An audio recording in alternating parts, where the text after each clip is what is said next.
네, 여러분 안녕하세요. 계속해서 음, 우리 지난 5번째 시간에 이어서 요한복음 4장의 주해와 묵상을 이어가도록 그렇게 하겠습니다. 4장 15절부터 26절까지 오늘 좀 먼저 다루겠는데요. 여기 중심 구절은 내 남편을 불러오라, 내 남편을 불러오라, 내 남편을 불러오라 하는 것입니다. 제가 읽으면서 설명을 하고요. 그다음에 이 본문에 대해서는 설교적인 예제들을 또 여러분들과 함께 잠깐 나누도록 그렇게 하겠습니다.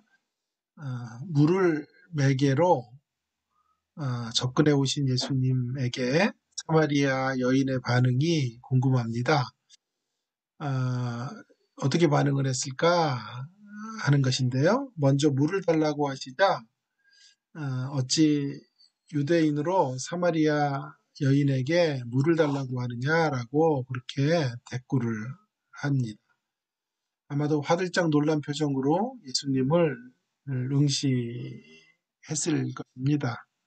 또한 예수님이 그저 한 번 마르고 다시 목마르게 되는 그런 육신적인 물이 아니라 영원히 목마르지 않는 물을 주시겠다. 5절에서 여인은 만일 그런 물이 있다면 내게도 주사 목마르지 않고 다시 물을 길러오지 않도록 해달라고 대답을 하죠.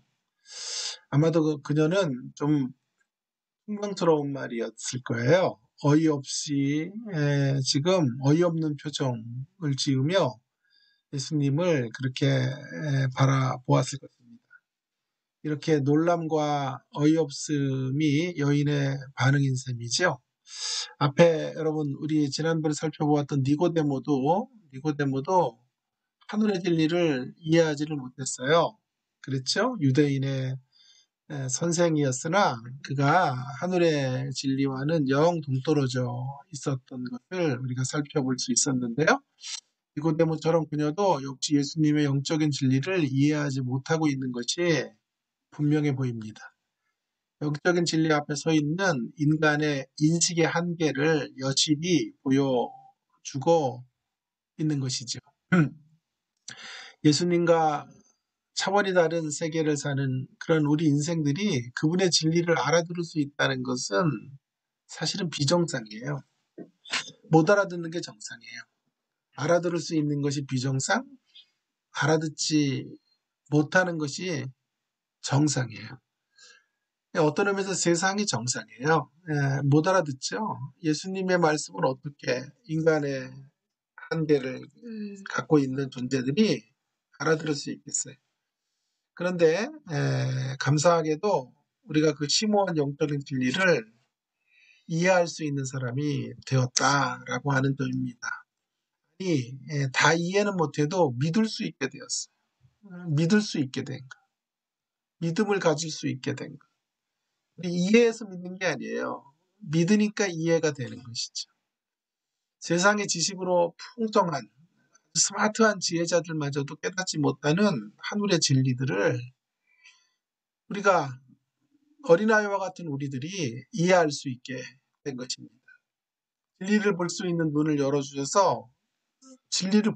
눈을 열어주셔서 가능하게 된 것입니다. 마태복음 11장 25절에 그래서 이렇게 말씀하십니다. 그때 예수께서 대답하여 이르시되 천지의 주제이신 아버지여 이것을 지혜롭고 슬기 있는 자들에게는 숨기시고 어린아이에게는 나타내심을 감사하나이다. 여러분 우리는 믿을 수 있게 된 이 기적을 경험하게 된 거예요. 이것이 기적이에요. 믿을 수 있게 된 것. 믿음은 그래서 기적의 선물이다. 이렇게 말할 수 있겠어요. 조금 더 이어가 볼까요? 영생하도록 솟아나는 물을 달라 하는 여인의 간청 앞에 이야기는 아주 예상하지 못한 국면으로 접어들게 됩니다. 이제 갑자기 이야기가 어디로 흘러가는지 한번 보십시다. 예수님께서 그녀에게 남편을 데려오라고 하십니다.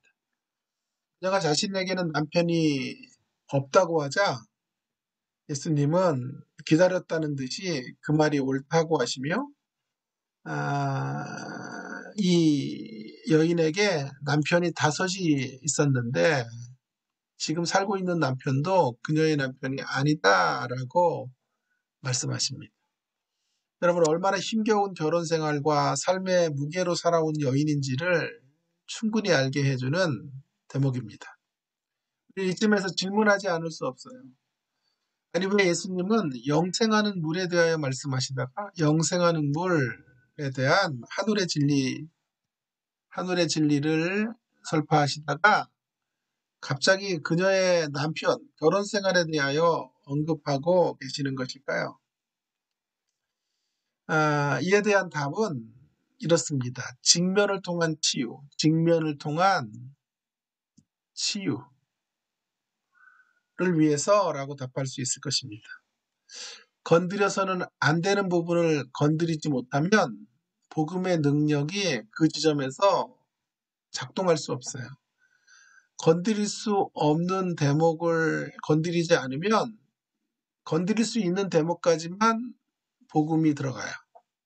그러나 마땅히 건드려야 될 그 대목을 건드려줘야만 복음이 그 안까지 스며들어가게 되는 거예요. 대부분의 경우는요. 건드려서는 안 되는 부분은 사실은 건드려줘야 하는 가장 내적이고 본질적인 부분이에요. 다시 한번요.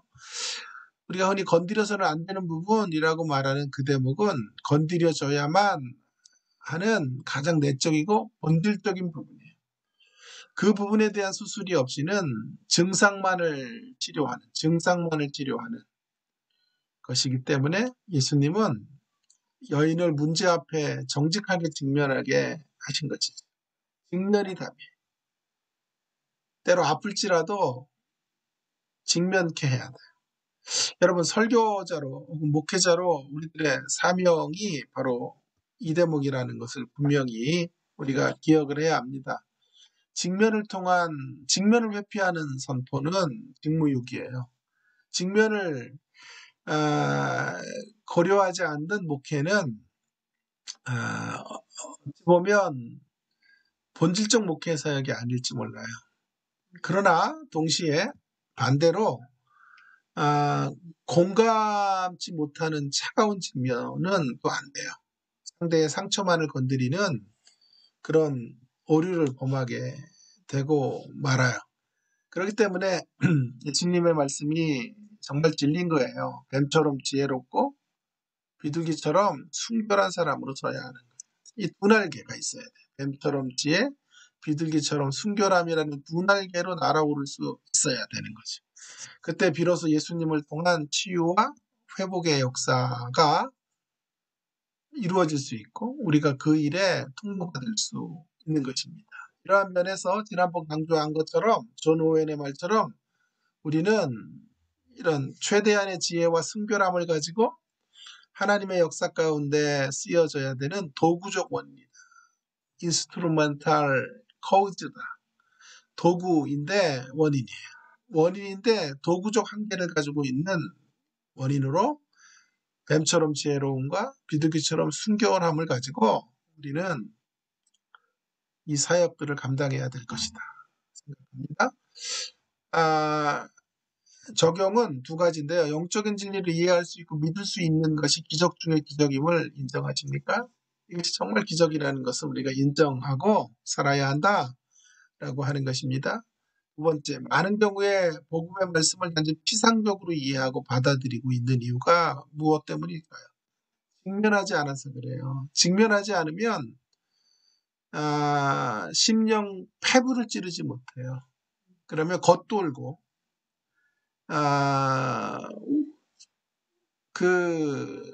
한 인생의 진정한 내면의 문제를 터치하지 못하는 피상적인 복음, 껍데기의 복음으로 흘러갈 수밖에 없어요. 자, 제가 이것을 가지고 간략한 설교적인 어떤 개요를 한번 보너스로 만들었어요. 뜻밖의 축복, 본문은 동일하겠습니다. 제가 한번 서론을 이렇게 한번 잡아봤어요. 기독교 신앙은 우리에게 예상 밖의 축복으로 이끌어주세요. 우리가 축복이라고 생각하는 것들을 넘어서 새롭고 예기치 못한 복의 자리로 초대하고 계시는데 그 뜻밖의 축복이 뭘까 하는 것입니다. 두 가지인데요. 첫 번째로는 보지 못하던 것을 볼 수 있게 하시는 축복입니다. 아무리 우리의 상식과 논리 또 기존의 생각으로는 알 수도 없고 깨닫지도 못하는 것들을 열어 보여주시는 것, 그것이 복이에요.